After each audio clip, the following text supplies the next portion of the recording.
बताया करते थे। उतना ही नहीं,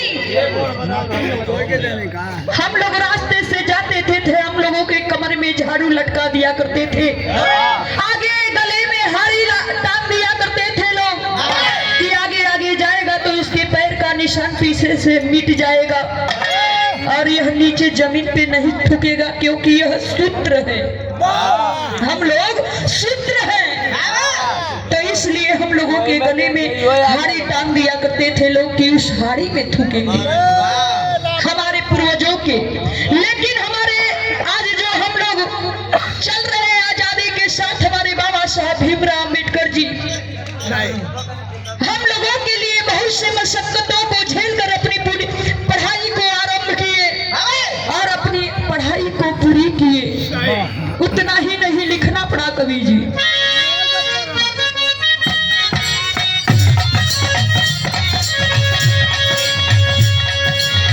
गुलाब जब भरती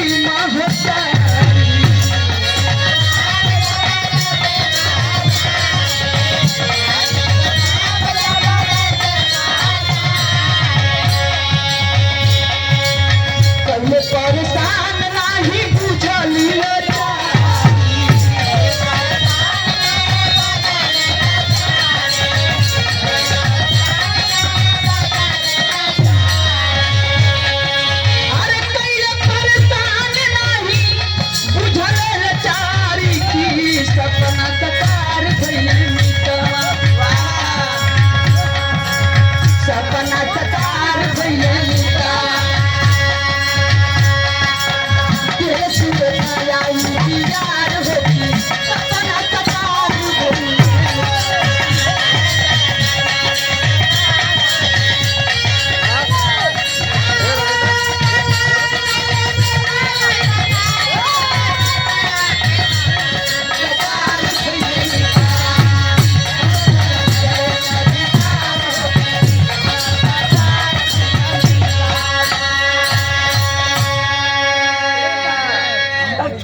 हम लोग कहते हैं कि हम लोग आजाद हैं, लेकिन मैं आप लोगों से कहना चाहती हूँ कि आज भी हम लोग आजाद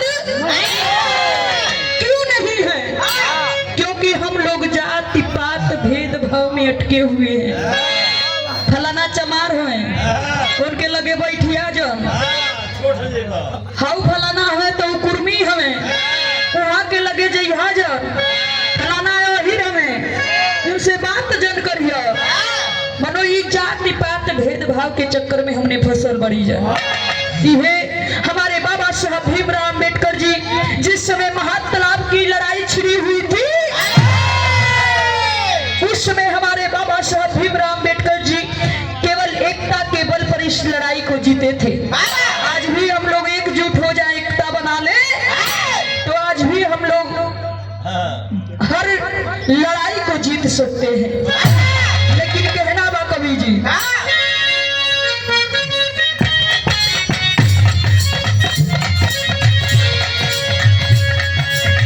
गोरो भारत छोड़ो वीर नारावा लगावे,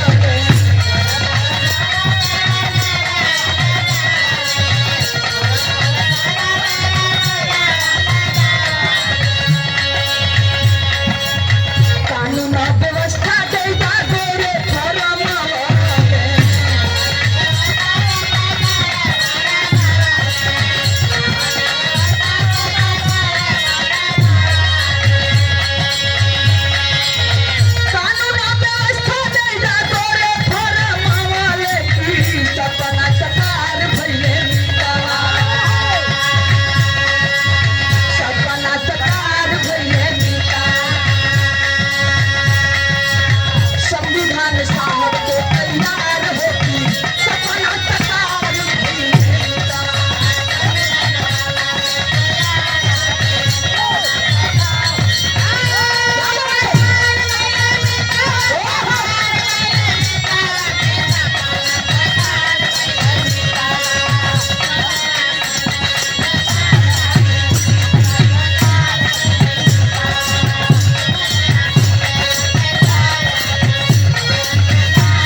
उस समय जाने के बाद अपना देश कैसे चलाएंगे, उस समय केहू ना तैयार होके लिखे खातिर के। अब तो सबे केहू को हम संविधान बदल दे, तो केहू को था बाबा साहेब का मूर्ति यहाँ से हटावा, रविदास जी का मूर्ति हुआ ना रखल जाई, फलाना जगह रख लो। लेकिन उस समय कोई तैयार नहीं हो रहा था संविधान लिखने के लिए। उस समय गांधी जी, नेहरू जी, ये सब नेताजी लोग मिल के गए लोग बाबा साहेब के आगे हाथ जोड़ के कहला लोग, निवेदन कैला लोग कि आप बहुत ज्यादा पढ़े लिखे हैं, आप ही कुछ कर सकते हैं। उस समय हमारे बाबा साहब भीमराव अंबेडकर जी 72 घंटे में संविधान लिख, छोटा संविधान लिख करके रखे, तब हमारे देश को छोड़ करके अंग्रेज गए। मैं आप लोगों से एक बात कहना चाहती हूँ, जहाँ इंसान इंसान में भेद है, जहाँ इंसान इंसान में भेद है, उसी का नाम वेद है, और जहाँ इंसान इंसान समान है, उसी का नाम संविधान है। लेकिन हम लोग अब ही भी होशियार नहीं खींचू, अब ही बंटी बबलिया के चक्कर में उन्हन के ना केहू कही कि दोनों को लेके में मिलल है सब, उन्हन के फेर में ना केहू पड़ल। लेकिन बाबूजी उस समय हमारे देश को छोड़ करके हमारे बाबा साहब भीमराव अंबेडकर जी एक बात और बोले थे कि हमने अपनी जिंदगी में बहुत बड़ी गलती कर दिया। बाबा साहेब बोले कि पूरी जिंदगी में हमसे एक ही गलती हुआ है कि जो हमने अपना चमरिस्तान अपना अलग मांगे थे, उस मांग को हमने निरस्त कर दिया। अगर हम निरस्त नहीं किए होते उस मांग को, तो आज हमारा देश भी बहुत आगे होता, हमारा देश भी अलग होता और हमारे लोग भी बहुत अलग होते। लेकिन आज भी केहू समझदारी नहीं खे दिखाव।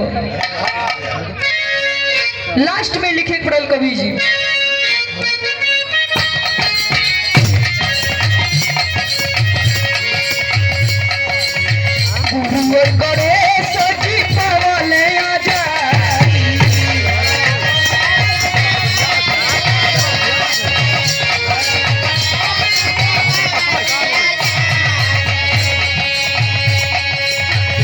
लाल घर घर बजली मुनादी,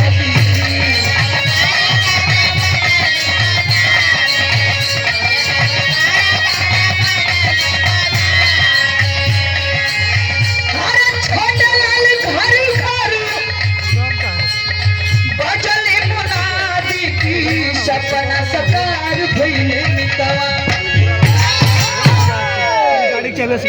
कि सपना सकार भइले मितवा, अरे हो सपना सकार भइले मितवा।